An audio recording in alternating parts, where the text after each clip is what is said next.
Good morning students, this is Poonam Khetan and I welcome you to MKH video series. So students, we are doing your civics book, and in civics we are going to start your new chapter, chapter number 3, and the name of this chapter is how the state government works.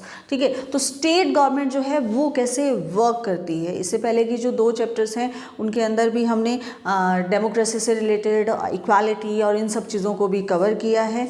तो अब government की तरफ हम चल रहे हैं। इससे पहले जो हेल्थ वाला टॉपिक था, जो सेकंड चैप्टर है, उसको हमने कवर किया कि जो स्टेट गवर्नमेंट है वो किस तरीके से वर्क करती है, हेल्थ के अंदर उनका क्या रोल रहता है, हेल्थ की जो फैसिलिटीज़ है वो किस तरीके से पब्लिक को वो प्रोवाइड करवाती है, क्या क्या रिस्पॉन्सिबिलिटी रहती है।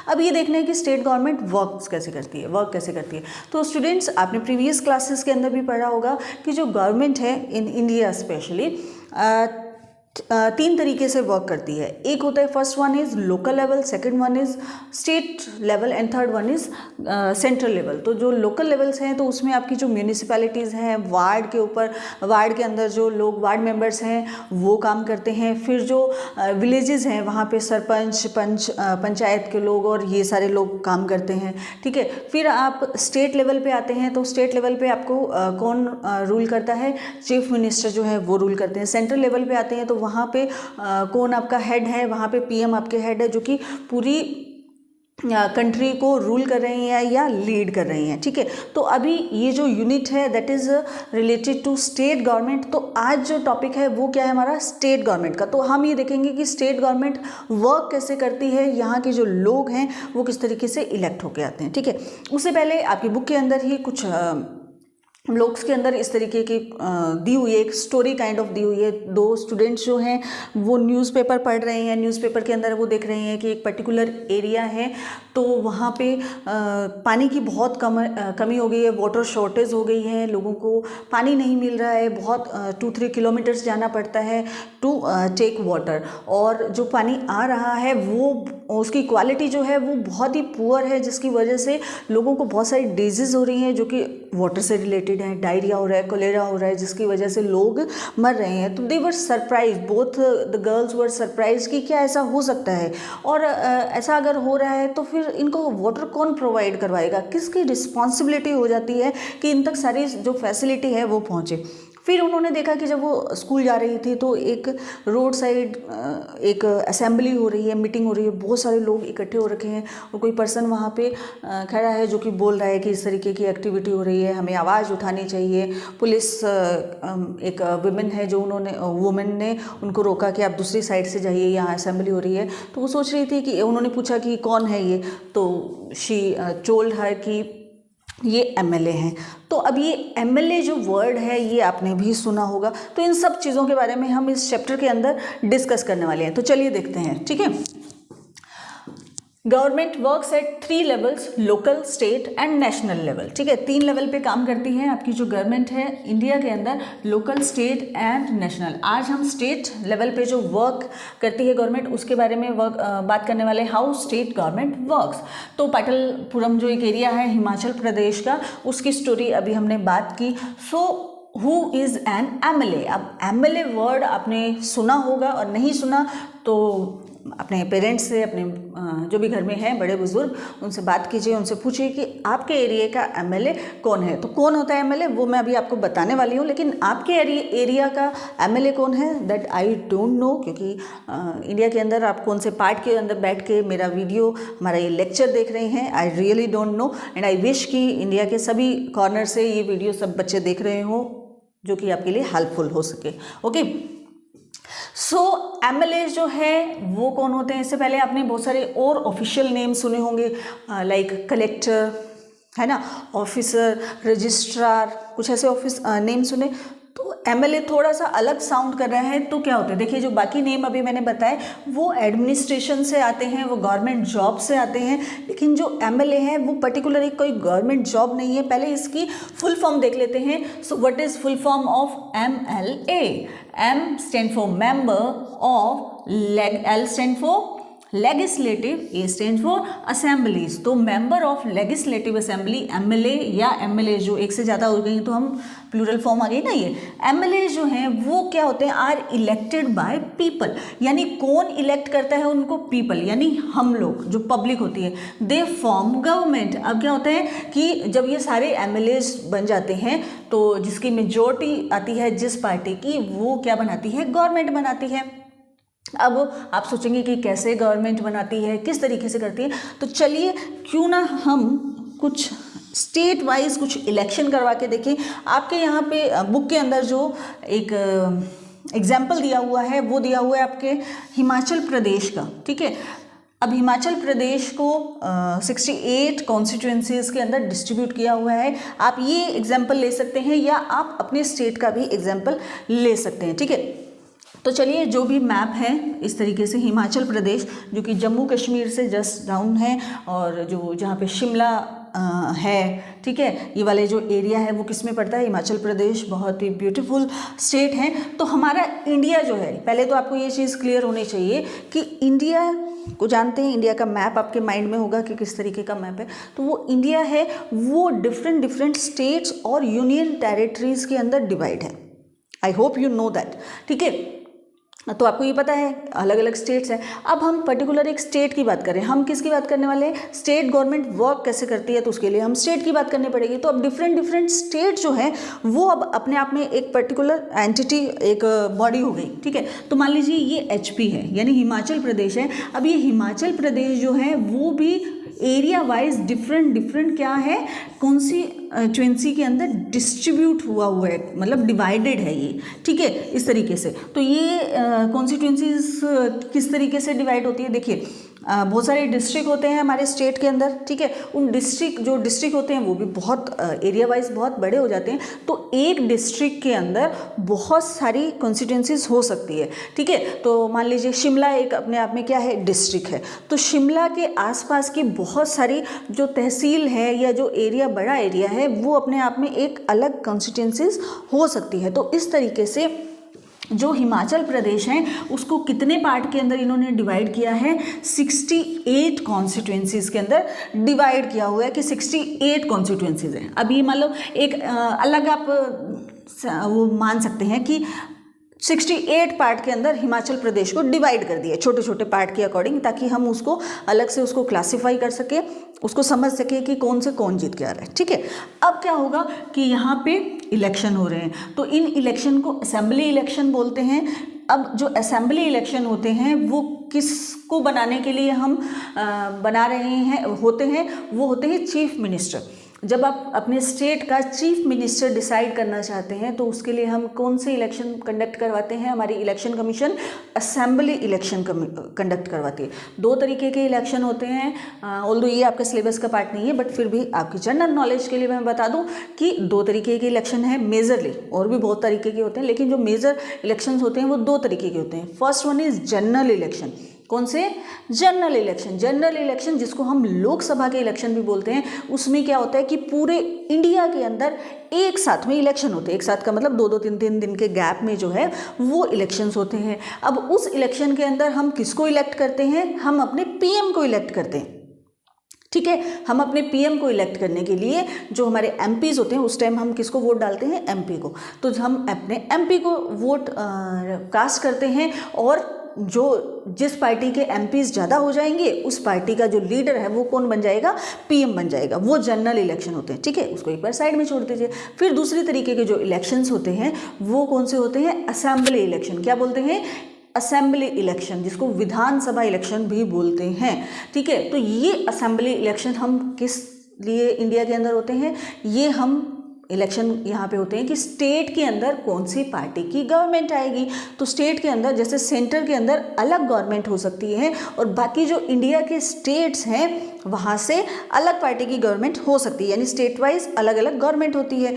अब क्या होगा कि अलग स्टेट की जब इलेक्शन होते हैं तो हम किसको इलेक्ट करने वाले हैं, CM को। वहाँ पे इलेक्शन हो रहे हैं, उन इलेक्शन को हम बोल रहे हैं assembly election. I hope you got it, ठीक है। अब यहाँ पे 68 कॉन्स्टिट्यूएंसीज हैं। अब 68 कॉन्स्टिट्यूएंसीज पे हर एक कॉन्स्टिट्यूएंसी से अलग अलग पार्टी के लीडर आ रहे हैं, कैंडिडेट्स आ रहे हैं कि हम यहाँ पे इस पार्टी को बिलोंग करते हैं। मान लीजिए मेजरली 2 पार्टीज़ हैं हमारे यहाँ पे, बीजेपी एंड कांग्रेस। अलग अलग स्टेट वाइज थोड़ी सी और आपको पार्टीज़ कुछ देखने को मिल सकती हैं। तो मान लीजिए बीजेपी आ गई, ठीक है, कांग्रेस आ गई, ठीक है, एक दो जो लोकल लेवल की पार्टीज़ है वो हो सकती है, कुछ इंडिपेंडेंट मतलब जो किसी भी पार्टी से बिलोंग नहीं करते। तो एक कॉन्स्टिट्यूएंसी से सारे ही कैंडिडेट आपको देखने को मिलेंगे। अब इस कॉन्स्टिट्यूएंसीज के पीपल जो है, यानी जो लोग हैं, वो इन तीनों चार जो भी जितने भी कैंडिडेट वहाँ पे आए हैं इलेक्शन के लिए, उनमें से जो इनका फेवरेट होगा, जो इनको लगता है कि हमें रिप्रेजेंट कर सकता है, उनको वोट डालेंगे,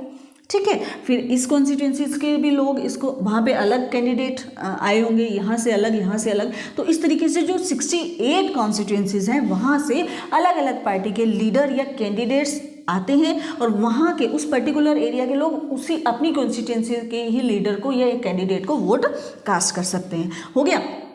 अब क्या होगा, अब 2003 का आपको यहाँ पे एग्जाम्पल दिया हुआ है कि 2003 में क्या हुआ। तो 68 जो कॉन्स्टिट्यूंसीज हुई उसमें जो मेजॉरिटी होती है, मेजॉरिटी मतलब अब यहाँ पे गवर्नमेंट किसकी बनेगी, हम यहाँ बात कर रहे हैं कि हम ये इलेक्शन किस लिए करवा रहे हैं, सीएम बनाने के लिए। अब सीएम कौन बनेगा, अब सीएम यहाँ पे वो बनेगा जो मेजॉरिटी लेके जाएंगे। अब मेजॉरिटी क्या होती है, मेजॉरिटी ये होती है बच्चों कि ये जो जितनी भी कॉन्स्टिट्यूंसीज है, हो सकता है हिमाचल प्रदेश के 68 हो, किसी और स्टेट की ज़्यादा हो, राजस्थान के अंदर 200 हैं, तो उसके अकॉर्डिंग मेजॉरिटी डिसाइड होगी। तो 68 का 50% कितना हुआ, 34। डन। अब 34 से ज़्यादा जिस पार्टी के पास में सीट्स आ जाएगी वो पार्टी का लीडर क्या बनेगा, सीएम बनेगा।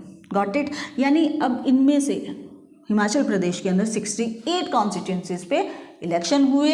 इसके अंदर से जिस पार्टी के पास, क्योंकि अलग अलग पार्टी से कैंडिडेट आ रहे हैं, जिस पार्टी के पास में 34 से ज़्यादा सीट्स आ जाएंगी, यानी जिसके कैंडिडेट 34 से ज़्यादा सीट्स पर विन कर जाएंगे, जीत जाएंगे, उस पार्टी की गवर्नमेंट बनेगी। ठीक है। तो 43 के अंदर 2003 के अंदर 43 जो है वो कांग्रेस को आ रही है, सेकंड लार्जेस्ट पार्टी जो है वो बीजेपी है, बाकी और इस तरीके से पार्टीज आ रही है। अब लीडिंग पार्टी कौन है, कांग्रेस पार्टी है। ठीक है। मैं यहाँ पे सिर्फ एग्जाम्पल वो बता रही हूँ जो आपकी बुक के अंदर दिया हुआ है, ये डिफरेंट हो सकते हैं, तो उसको आप अलग से देख सकते हैं। ठीक है। तो अब यहाँ पे 43 जो सीट्स आ रही है वो कांग्रेस के पास में आ रही है। अब वो 43 34 से ज़्यादा है, काफ़ी ज़्यादा है। तो अब यहाँ पे सीएम कौन बनेगा, हिमाचल प्रदेश में सीएम कौन बनेगा, डेफिनेटली कांग्रेस पार्टी का बनेगा। अब ये सीएम किस में से डिसाइड करते हैं, सीएम ये जो मेजॉरिटी यानी कांग्रेस पार्टी के ये जो मेंबर्स जीतेंगे, जो विन करेंगे किसी भी पार्टी के, वो हो सकता है दूसरी पार्टी का भी हो, तो जो भी मेंबर वहाँ से उस कॉन्स्टिट्यूएंसी से विन करेगा, एक तो वो कौन बन जाएगा, वो हो जाएगा एमएलए, चाहे वो किसी भी पार्टी से बिलोंग करता हो। अगर वो उस कॉन्स्टिट्यूएंसी से विन किया है, जीता है, तो एक तो वो एमएलए हो जाएगा। ठीक है। अब ये एमएलए हो गए। अब सीएम कौन बनेगा, जो लीडिंग पार्टी है। लीडिंग पार्टी कौन है हाल फिलहाल यहाँ पे 2003 के अंदर कांग्रेस है। अब कांग्रेस के जो लीडर है यानी जो इसके एमएलएज हैं वो ये डिसाइड करते हैं कि हमारा लीडर कौन होगा। तो उनमें से कोई एक लीडर जो है वो सिलेक्ट कर लिया जाता है, उसको किसका क्या बना दिया जाता है, उस स्टेट का सीएम बना दिया जाता है। अब वो सीएम भी है बट क्या है, एमएलए तो है ही ना। पहले एमएलए किस सीट पे वो खड़े हुए हैं, उनको डायरेक्ट हमने सीएम के लिए वोट नहीं दिया है। कोई भी पर्सन डायरेक्ट सीएम के लिए या पीएम के लिए आपके सामने नहीं आ रहा कि इसको पीएम, ये पीएम बनने जा रहे हैं या ये सीएम बनने जा रहे हैं, आप इसको वोट दोगे या नहीं दोगे। ठीक है। आप उस कैंडिडेट को एज ए सीएम और पीएम वोट नहीं दे रहे हैं। हमने उस सीएम को भी किसके अकॉर्डिंग वोट दिए है कि वो एमएलए हैं। अब उन एमएलए को लीड करने वाले कौन बनेंगे, सीएम। ठीक है। अब कुछ बीजेपी के भी थे, कुछ इसके भी थे, कुछ अलग इंडिपेंडेंट पार्टी के भी लोग कैंडिडेट्स विन किए होंगे, तो ये सब कौन हो गए, एमएलए हो गए। अब 68 एमएलएज हो गए, कुछ अलग पार्टी के हैं, कुछ अलग पार्टी के हैं और कुछ बिल्कुल ही इंडिपेंडेंट पार्टी के हैं। आई hope you got this point very clearly. ठीक है। चलिए अब थोड़ा सा थ्योरी के अंदर पढ़ते हैं। Every state in India has a legislative assembly. Her state के अंदर, इंडिया के हर स्टेट के अंदर लेजिस्लेटिव असेंबली है। ठीक है। और each state is divided into different areas constituencies. तो हर स्टेट जो है वो किसके अंदर है, डिफरेंट एरिया ऑफ कॉन्स्टिट्यूएंसीज के अंदर डिवाइडेड है। यहाँ पे मैप के अंदर आपको एग्जाम्पल के अंदर आपकी बुक के अंदर हिमाचल प्रदेश का एग्जाम्पल दिया जिसमें कितनी कॉन्स्टिट्यूएंसीज है, 68 कॉन्स्टिट्यूएंसीज है। So who becomes chief minister, अब चीफ मिनिस्टर कौन बनेगा ये मैंने क्लियरली आपको बता दिया है। So election, after the election MLAs elect their leader, जो पार्टी विन करती है, जिस पार्टी की मेजॉरिटी आती है वो अपना लीडर इलेक्ट करती है और उसको सीएम बना दिया जाता है, ठीक है। अब a political party whose MLA have more than half the number of constituencies, ये मैंने बता ही दिया कि जिसके पास में हाफ नंबर से ज़्यादा सीट्स आ गई हैं, जीत गए हैं, उस पार्टी को क्या बोलते हैं, मेजॉरिटी आई है, उस पार्टी की मेजॉरिटी में है, वो पार्टी मेजॉरिटी में है और वो क्या बनाने वाली है, गवर्नमेंट बनाने वाली है। उस गवर्नमेंट को, उन एमएलएज को जो लीड करने वाला पर्सन है वो क्या बनता है, चीफ मिनिस्टर। अब चीफ मिनिस्टर बन गए, खुद चीफ मिनिस्टर बन गए हैं, although he is also a MLA, he is also है ना एमएलए। अब वो चीफ मिनिस्टर क्या करेंगे, अब खुद चीफ मिनिस्टर बने और अपने जो खुद की पार्टी की उनके एमएलएज विन किए हैं उनमें से कुछ को क्या दे देंगे, मिनिस्ट्री भी दे देंगे, यानी कोई पर्टिकुलर डिपार्टमेंट दे देंगे कि आपका आप एजुकेशन डिपार्टमेंट संभालोगे, आप जो स्पोर्ट्स है उसका डिपार्टमेंट संभालोगे, आप होम अफेयर्स यानी गृह मंत्री बना, जो स्टेट होम मिनिस्टर उनको बना दिया जाता है। अलग अलग डिपार्टमेंट्स जो पहले से डिवाइडेड हैं उनको मिनिस्ट्री भी दे दी जाती है। तो अब वो क्या बन गए हैं, चीफ मिनिस्टर प्लस जो उनके एमएलएज हैं, कुछ एमएलएज को मिनिस्ट्री दे दी जाती है, ठीक है। अब क्या होगा, the chief minister and other minister, अब जो चीफ मिनिस्टर हैं और जो बाकी मिनिस्टर हैं, बाकी मिनिस्टर भी तो है ना, have responsibility of running various government department. तो जो वेरियस गवर्नमेंट डिपार्टमेंट्स हैं जिनको कि इनकी मिनिस्ट्री दी गई है उन मिनिस्टर्स को, ठीक है, अलग अलग डिपार्टमेंट दे दिया गया है गवर्नमेंट डिपार्टमेंट, तो उनको कौन हैंडल करेगा, जो जिनको उनका मिनिस्टर बनाया है, और उन सबको लीड कौन करेंगे, चीफ मिनिस्टर, ठीक है। तो उनके ऊपर रिस्पॉन्सिबिलिटी रहती है हर चीज़ की। अब मान लीजिए कुछ स्पोर्ट्स के अंदर कुछ प्रॉब्लम आ गई या किसी तरीके की कंट्रोवर्सी हो गई, तो लोग किससे क्वेश्चन पूछेंगे, जो न्यूज़पेपर है, न्यूज़ चैनल्स है, वो किससे क्वेश्चन पूछेंगे, वो क्वेश्चन पूछेंगे उस पर्टिकुलर मिनिस्टर से, जो स्पोर्ट्स मिनिस्टर, उनसे पूछेंगे कि ऐसा क्यों हुआ, हम क्यों हार गए, इसमें कुछ और आपको चेंजेस करने चाहिए थे। तो बहुत सारी चीज़ें हो सकती है, ठीक है। ऐसे ही एजुकेशन के अंदर जो एजुकेशन मिनिस्टर होते हैं उनसे क्वेश्चन पूछते हैं कि ये चेंजेस क्यों किए गए हैं या इस वजह से ये प्रॉब्लम आ रही है, तो वो उसके लिए क्या होते हैं, रिस्पॉन्सिबल होते हैं, ओके। अब क्या होता है, a legislative assembly of a place where all the MLAs meet and discuss. जो लेजिस्लेटिव असेंबली होती है, जिसको कि आप नॉर्मल लैंग्वेज के, लोकल लैंग्वेज के अंदर आपने सुना होगा अपने पेरेंट्स से, अपने टीचर से, दैट इज कॉल्ड विधानसभा, ठीक है। तो सभी स्टेट्स की जो ऑलमोस्ट कैपिटल होती हैं उन वहाँ पे कैपिटल के अंदर आपको लेजिस्लेटिव असेंबली यानी विधानसभा मिलती है। तो वो एक जगह है जहाँ पे ऑल द एमएलएज, अब ये ऑल एमएलए यानी ऑल 68 एमएलएज, या अलग अलग स्टेट के अलग अलग हो सकते हैं, तो वो सभी एमएलएज यहाँ आएंगे। ऐसा नहीं है कि जो रूलिंग पार्टी है यानी जो जीती है पार्टी तो जैसे जो रूल कर रही है, मान लीजिए कांग्रेस पार्टी विन किया, अब वो विन पार्टी ही के एमएलएज ही यहाँ पे नहीं बैठेंगे, सभी एमएलएज जो विन किए हैं, चाहे वो कांग्रेस से हो, चाहे वो बीजेपी से हो, चाहे वो किसी भी इंडिपेंडेंट पार्टी से बिलोंग करते हो, सभी एमएलएज जो जीत कर आए हैं तो वो भी एमएलएज, उनकी पार्टी लीड नहीं कर रही है, रूल नहीं कर रही है, वो अलग बात है, लेकिन इंडिपेंडेंटली वो क्या है, वो एमएलएज ही हैं, ठीक है। तो वो वहाँ पे मिलते हैं, सभी MLAs meet and discuss various things, और वहाँ पे क्या करते हैं, बहुत सारी जो चीज़ें हैं, बहुत सारे टॉपिक्स हैं, उन पे डिस्कशन रहता है। ऐसे ही जो स्टूडेंट्स जो कि न्यूज़पेपर में पढ़ रही थी, वो उनको क्या किया गया, स्कूल की तरफ से लेजिस्लेटिव असेंबली को एक टूर करने के लिए लेके जाया गया। जब वो देख रहे हैं, दैट इज़ ह्यूज, बहुत ही बड़ा एक हॉल है, वहाँ पे आमने सामने इस तरीके से सर्कल के अंदर चेयर्स लगी होती है, तो वहाँ पे कैंडिडेट्स बैठे होते हैं। तो वो भी एक, चलिए आपको उन चीज़ों का भी थोड़ा सा एक्सपीरियंस करवाते हैं। A debate in a legislative assembly. तो अगर आपको भी चांस मिलता है आपके स्टेट की लेजिस्लेटिव असेंबली में जाने का तो डेफिनेटली देख के आएँ। राजस्थान के जो स्टूडेंट्स हैं उनको मैं बताऊंगी कि हमारे यहाँ की जो लेजिस्लेटिव असेंबली है वो जयपुर के अंदर है और बहुत ही ह्यूज और बहुत ही सुंदर है। अगर कभी आपको चांस मिले तो डेफिनेटली उसको विजिट करके आएँ आप। तो अब जब उनको ले जाया जा रहा है तो वो देख रही हैं कि बहुत ही ह्यूज है, बहुत सुंदर है, और वहाँ पे लोग जो हैं जो एमएलएज होते हैं वो डिस्कस करते हैं बहुत सारी चीज़ों का। तो एक डिस्कशन आपको आपकी बुक के अंदर ही दिया हुआ है, उसको भी हम थोड़ा रीड करते हुए चलेंगे। तो थोड़ा सा मैंने यहाँ पे एक थोड़ा मैप बनाया है कि इस तरीके से देखिए, अपने न्यूज़ चैनल के अंदर स्पेशली देखा होगा आजकल तो इस तरीके से चेयर्स लगी होती है, इस तरीके सीट्स बनी होती है, ठीक है। जैसे कि जो आपका सिनेमा हॉल होता है उसमें होता है ना, एक के ऊपर एक थोड़ा सा हाइट पे जाते जाते हैं और इस तरीके से सीट लगी होती है। दूसरी साइड में भी इस तरीके से सर्किल में लोग बैठे होते हैं, बीच बीच में से आपको गैप देखने को मिलेगा, यहाँ पे भी लोग बैठे होते हैं, ठीक है। यहाँ पे एक इनको लीड कर रहे होते हैं, चेयर कर रहे होते हैं, जो कि इनको थोड़ा डिसिप्लिन बनाने के अंदर यूज़ करते हैं, डिसिप्लिन बनाते हैं ये। तो अब ये क्या हो रहा है कि यहाँ पे मान लीजिए रूलिंग पार्टी के लोग हैं, ठीक है। यहाँ पे कौन है? रूलिंग पार्टी के एमएलएज हैं। अब ये एमएलएज कौन है? रूलिंग पार्टी, जो पार्टी रूल कर रही है। ये एमएलएज कौन है? ओपोजिशन। ओपोजिशन कौन होता है? अपोजिशन वो होता है जो कि इनके अगेंस्ट बैठते हैं, यानी जो रूलिंग पार्टी है उसके अगेंस्ट जो भी एमएलएज बैठेंगे उनको अपोजिशन पार्टी बोला जाता है, या जो सेकंड लार्जेस्ट पार्टी होती है उसको अपोजिशन में अपोजिशन पार्टी बोला जाता है। तो यहाँ पे जो अपोजिशन के अंदर लोग हैं, यानी ये भी क्या हैं तो ये भी एमएलएज, ये जीत के आए हैं, ये विन किए हैं तभी बैठे हैं। जो जिन्होंने जो नहीं जीते हैं वो यहाँ पे नहीं बैठ सकते, ओके। तो एमएलएज तो हैं, सबकी पोस्ट एक जैसी है, ये भी एमएलएज हैं, ये भी एमएलएज हैं, ये रूलिंग पार्टी के एमएलएज हैं, ये अपोजिशन के एमएलएज हैं, ठीक है।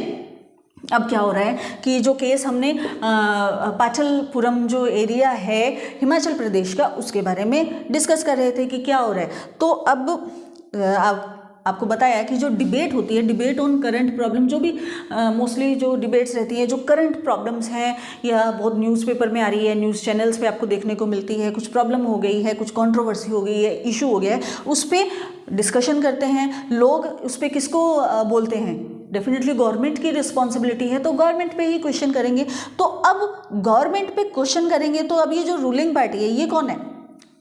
खुद गवर्न कर रही है सारी चीज़ों को, डेफिनेटली खुद तो क्वेश्चन नहीं करेंगे।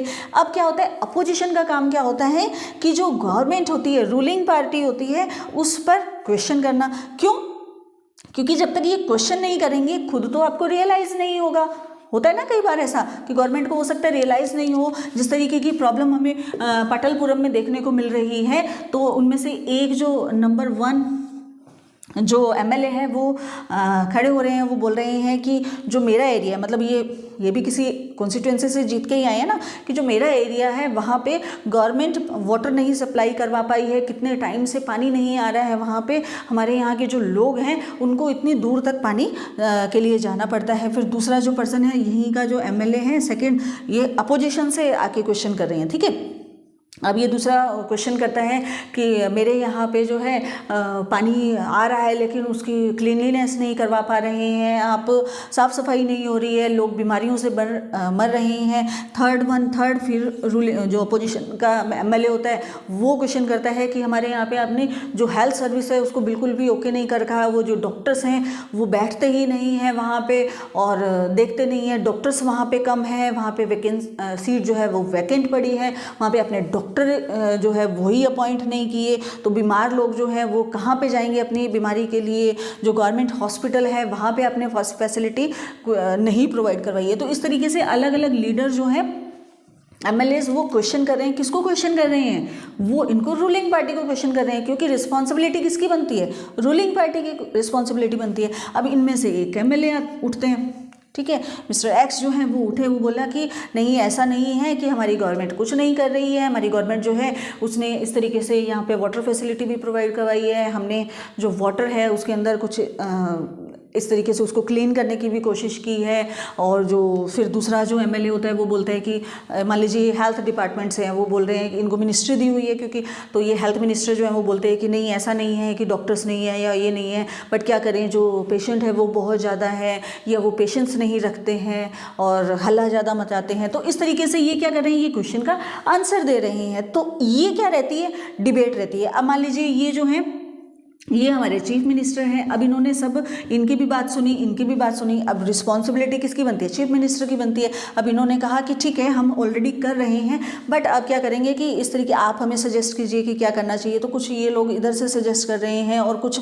ये अपनी पॉलिसीज़ बता रहे हैं कि ठीक है हम इस तरीके की पॉलिसी लेके आ रहे हैं, कुछ ऐसा कैंपेन चलाएंगे कि सभी लोगों के पास में जाके, सबके घरों में जाके वाटर सप्लाई किया जाए या वाटर टैंक वहाँ पे पर्टिकुलर कॉन्स्टिट्यूंसीज में गिरवाए जाएँ ताकि सबको पानी मिले, और जो पानी ऑलरेडी है उसको क्लीन करवाने का भी काम करवाएंगे। तो इस तरीके की ये बात कह के और इसको इन सबको सेटिस्फाई कर सकते हैं। और कई बार जो है वो सेशन कंप्लीट भी नहीं होता है। तो ये डिस्कशन जो है ये कहाँ पे चलता है आपका, ये लेजिस्लेटिव असेंबली के अंदर चलता है। अब यूँ तो है नहीं कि कोई एक एमएलए दूसरे एमएलए के घर जाएगा और वहाँ पे फाइट करने पहुँचेगा या आर्ग्यूमेंट करने पहुँचेगा, नहीं। ये डिस्कशन, ये डिबेट जो है वो कहाँ पर हो रही है, लेजिस्लेटिव असेंबली के अंदर हो रही है। तो यहाँ पर ये भी देखेंगे आप कि जो रूलिंग पार्टी है उसके साथ साथ में अपोजिशन पार्टी है वो भी बहुत पावरफुल और स्ट्रांग है, यानी वो क्वेश्चन कर सकती है। Although they are not ruling still, अभी तक रूल नहीं कर रहे हैं वो, बट फिर भी उनके पास पावर है कि वो जो रूलिंग पार्टी है उसको क्वेश्चन कर सकते हैं।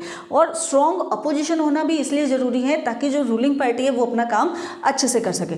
तो इस तरीके से वो ये जो पार्टी है या जो ये चीफ मिनिस्टर है या जो स्टेट गवर्नमेंट है वो काम करती है। आई hope you all get all the points, okay. तो अब लेजिस्लेटिव असेंबली के अंदर जो लीडर्स हैं, जो एमएलएज हैं, वो क्या कर रहे हैं, डिबेट कर रहे हैं, डिस्कशन कर रहे हैं, उन पे कुछ एक्शन भी ले रहे हैं। तो बट जो लेजिस्लेटिव असेंबली है it is not only place to discuss or to share your view, to express your policy, इन सब के बारे में बताने का सिर्फ और सिर्फ वो अकेला प्लेस नहीं है। और भी कुछ तरीके होते हैं जिनकी तरीके से आप अपनी बात, यानी जो बाकी पीपल हैं, बाकी जो पब्लिक है वो अपनी बात बोल सकती हैं, या जो एमएलएज हैं या जो लीडर्स हैं वो भी अपनी बात बोल सकते हैं। उसका एक तरीका ये हो सकता है कि जब ये देखेंगे आप, the legislative assembly is not only the place where opinion are expressed. और क्या क्या वे हैं और कौन कौन से प्लेसेस हैं, जैसे कि न्यूज़पेपर है। अब न्यूज़पेपर में कोई भी मान लीजिए मिनिस्टर है, कोई चीफ मिनिस्टर है या कोई एमएलए है, एमपी है, कोई भी है, उन्होंने अपनी बात बोली किसी न्यूज़पेपर जो एडिटर है या उनको पर्सन को, तो उनको बताया कि मैं ये हमारी पॉलिसी रहेगी, ये चीज़ें रहेगी, तो वहाँ पे वो प्रिंट हो सकती है जिसके थ्रू वो बाकी पब्लिक तक पहुँचे।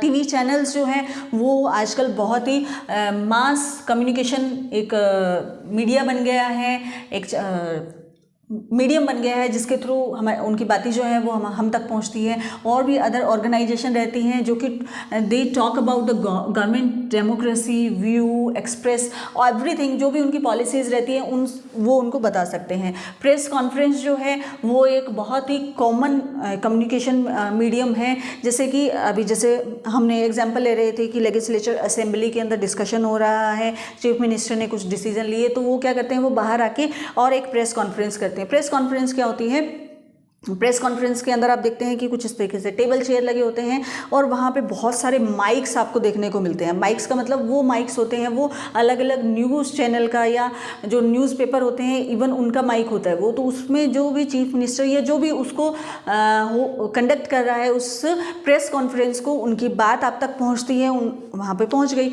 अब वो या तो टीवी चैनल पर दिखाते हैं या जो उन्होंने बोला वो न्यूज़पेपर में प्रिंट हो जाता है। तो वो एक बहुत ही बढ़िया तरीका हो सकता है। जैसे कि अपने क्रिकेटर जो होते हैं वो क्या करते हैं कि ये जब सब मैच वैच हो जाते हैं या उससे पहले भी प्रेस कॉन्फ्रेंस करते हैं और उसके अंदर वो बताते हैं कि हम क्यों हारे, हम क्यों जीते, हमारी आगे स्ट्रेटेजी क्या रहेगी, उन सब बारे में डिस्कस करते हैं। तो वो एक बढ़िया मीडियम है जिसके थ्रू आप एक बार में कंबाइंडली अपनी बात जो है वो पूरी पब्लिक तक पहुँचा सकते हैं। ठीक है, चीफ मिनिस्टर, अब ये क्या हुआ था कि जो असेंबली हुई और जो ये एक स्टोरी बनी कि जो पाटलापुरम जो एचपी की जो स्टोरी थी डिस्ट्रिक्ट के अंदर, जो प्रॉब्लम हुई, जो पानी की प्रॉब्लम हुई या जो लोग मर रहे थे बीमारी से, उसके कारण जो चीफ मिनिस्टर हैं और जो हेल्थ मिनिस्टर हैं उन्होंने क्या किया, पाटलिपुत्रम डिस्ट्रिक्ट के अंदर उन्होंने विज़िट किया, वहाँ के लोगों से मिले, वहाँ की जो सैनिटेशन जो भी वहाँ पे है या हाइजीनिक क्या क्या व्यवस्थाएं की हुई है उन पे डिस्कस किया उन्होंने, उनको विज़िट किया, उनको सुपरवाइज़ किया,